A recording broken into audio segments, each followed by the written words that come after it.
Ben, mon nom est Jean-François Charette et ça fait plus de 3 ans que je viens à La Chapelle. J'ai découvert La Chapelle au début de la pandémie, en ligne.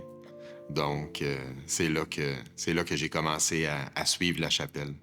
Moi, je viens, je suis un enfant du système du département de la jeunesse, entre autres.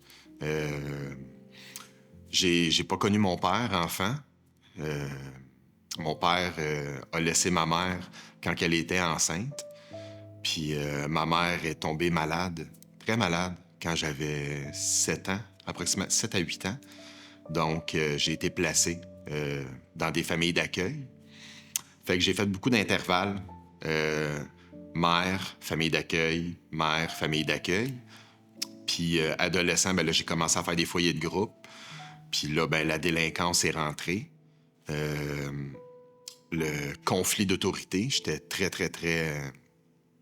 allergique à l'autorité, très agressif, puis perdu. J'étais un petit peu un grand sentiment d'être complètement perdu.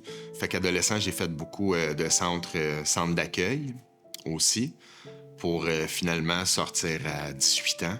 Puis je me souviens, comme si c'était hier, quand j'ai sorti de centre d'accueil, c'est un de mes amis qui est venu me chercher. Puis c'est comme dans les films. Moi, j'ai sorti avec mes sacs à vidange, avec mon linge. Puis j'ai sorti dehors, puis j'ai tombé à terre, puis j'embrassais le gazon. Puis je criais liberté, liberté, parce que je m'étais senti un peu comme dans une prison. Fait que... Mais je savais pas que la prison, je l'avais encore à l'intérieur de...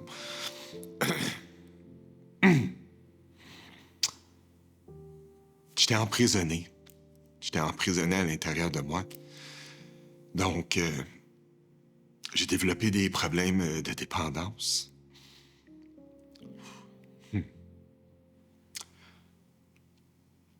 Ouais, j'avais soif de liberté. J'avais soif de liberté, puis je l'ai cherché, puis je croyais l'avoir trouvé en faisant ce que je veux. Puis j'étais très vulnérable. Donc, ça a été très facile d'engranger dans la drogue, puis dans l'alcool. Puis ça me donnait une impression d'anesthésier ce mal de vivre-là que j'avais dans l'âme. C'est aujourd'hui que je comprends que mon âme était assoiffée. Mon âme était assoiffée, puis... mais j'avais beau essayer de la désaltérer avec des relations toxiques, avec la drogue, avec l'alcool. Rien n'y faisait parce que c'était un puits sans fond. C'était un puits sans fond, puis... fait que j'étais sans repère. Fait qu'à 18 ans, j'ai pas été préparé pour la vie en sortant des centres jeunesse. Donc, ce qui est arrivé, ben, c'est que je savais pas comment garder quoi que ce soit. Donc, jusqu'à 33 ans, de 18 à 33 ans, tout ce que j'avais, c'était mon linge. Donc, j'habitais chez une amie, chez un ami. Des fois, j'allais comme pensionnaire chez ma mère. Mais la drogue et l'alcool me dominaient complètement. Complètement. Donc, plus rien comptait. Plus rien comptait excepté ça. J'ai développé l'alcoolisme et la toxicomanie sévèrement. Jusqu'à ce que j'avais approximativement 30 ans. J'étais dans une relation avec une femme, puis on consommait beaucoup. On consommait beaucoup, puis un jour, elle était plus capable, puis elle s'est pendue dans notre garde-robe. Donc, ça a été un 4 mois. Les 4 mois qui ont suivi ont été un 4 mois où est-ce que je buvais, puis je consommais sans cesse, matin, midi, soir. Puis ça me menait tout le temps au blackout. Tout le temps au blackout. Puis par l'intermédiaire d'un ami, j'ai découvert Alcooliques Anonymes, qui est une association qui vient en aide auprès des alcooliques. Puis c'est un programme qui est spirituel. C'est un programme en 12 étapes. Puis les fondateurs étaient entourés de chrétiens. Puis ils ont monté la structure du programme avec les enseignements de Jésus. C'est aujourd'hui que je le sais, mais à l'époque, je ne le savais pas quand je suis rentré dans l'Alcoolique Anonyme. Mais Dieu est au centre du programme. Donc, j'ai reçu la grâce de Dieu à 31 ans approximativement, il y a près de 8 ans, 8 ans et demi.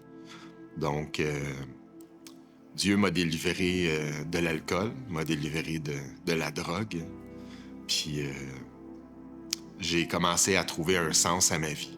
Puis j'ai découvert que j'avais le potentiel d'avoir des responsabilités, ce que toute ma vie, j'avais jamais été capable d'avoir, ne serait-ce qu'un emploi plus que 3 semaines, un mois.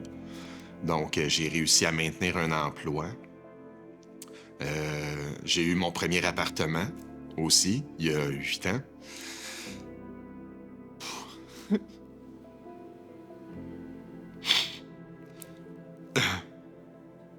Je me souviens quand j'ai eu mon appartement, le sentiment que j'ai eu. J'ai tellement eu de gratitude. Je croyais.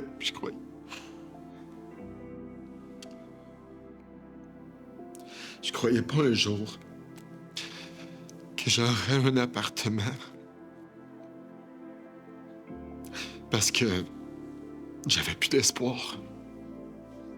Avant de rentrer dans l'Alcoolique Anonyme, avant de recevoir Dieu dans ma vie, j'avais plus d'espoir.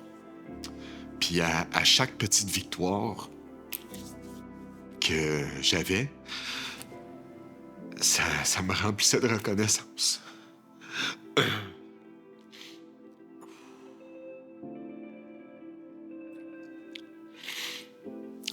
Donc, puis une de nos étapes dans Alcoolique Anonyme, c'est la prière et la méditation.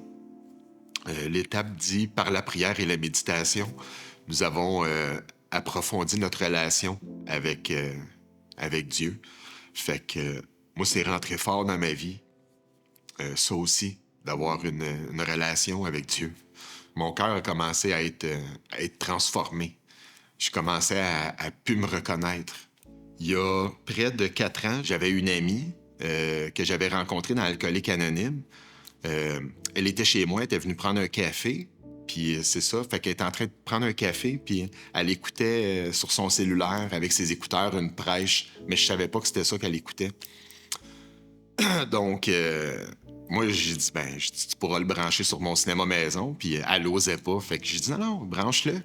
Fait que quand elle l'a branché, je le savais pas du tout, mais c'était une prêche d'un des pasteurs de La Chapelle, David Potier. C'était la fin du message, puis ça a commencé en louange. Et moi, j'ai été foudroyé. C'est comme si on m'avait vissé des bottes dans les pieds. J'étais plus capable de bouger. Puis quelque chose de surnaturel s'est produit. C'est comme s'il y avait un barrage qui avait cédé à l'intérieur de moi. Parce que j'ai pleuré comme un bébé qui vient de naître pendant probablement près d'1 heure et demie. Facile.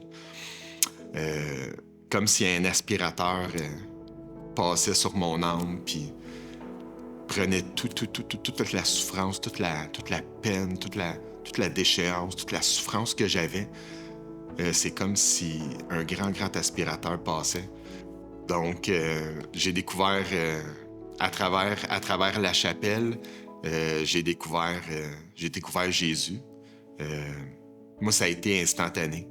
Ça a été instantané, ça n'a pas été en processus. Moi, je parle avec beaucoup de chrétiens qui me parlent de leur témoignage. C'est formidable, tu sais. Jésus il nous connaît tous, il connaît mon cœur, il savait comment venir à moi. Puis j'ai voulu connaître Jésus. Donc, je me suis commandé ma Bible. J'assistais à toutes les prêches. À tous les dimanches, j'assistais à la chapelle en ligne. Toute la semaine, j'avais tellement hâte à ce dimanche-là. En pleine pandémie, en plein chaos dans la société.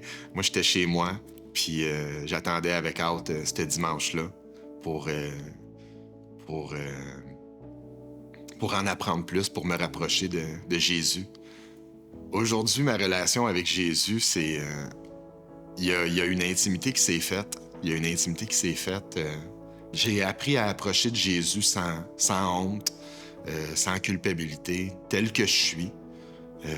La chapelle m'a grandement aidé avec avec la communauté chrétienne, à pouvoir démystifier puis démêler mes conceptions que j'avais. Puis ma relation, c'est ça, c'est une relation qui est intime. Je sais que je peux lui parler de tout. Je peux lui parler de mes peurs, je peux lui parler de mes combats. Je lui parle aussi de mes impuissances, parce que Dieu sait qu'il y en a des impuissances dans ma vie, mais j'apprends à plus combattre seul. Quand je regarde dans ma vie passée, ben c'est ça, tu sais. J'étais un combattant, mais avec mes propres forces. Donc, j'en ai beaucoup souffert par le passé. Mais aujourd'hui, avec Jésus, je sais que mes victoires sont déjà remportées quand je me rapproche de lui. J'aime Jésus, Jésus m'aime, puis j'apprends à marcher avec lui.